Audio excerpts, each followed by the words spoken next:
ও ভাই শুনো। আরে ছোট ভাই কি হইছে? ভাই আঙ্গ বড় ভাই এত টাকার মালিক, তারপর আমরা খেতে কাম করি, চলো আজকে বড় ভাইয়ের বাসায় যাই।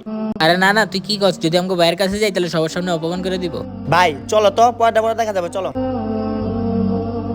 রবিন, এই টাকাগুলো রাখ। এগুলো দিয়া বাসলে কিছু বাজার করিস তুই। ভাই আসসালামু আলাইকুম। ওয়ালাইকুম আসসালাম। কি হয়েছে ছোট ভাই, কিছু কবি?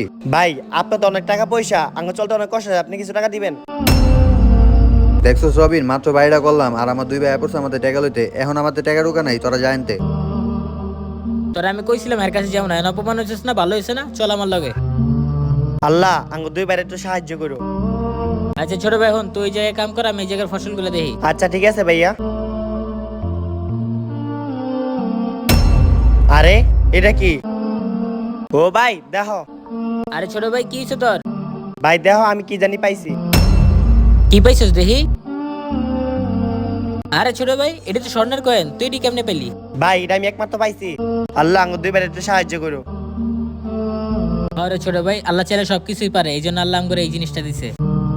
তোমরা যারা আল্লাহকে বিশ্বাস করো অবশ্যই কমেন্টে সুবহানাল্লাহ লিখে যেও।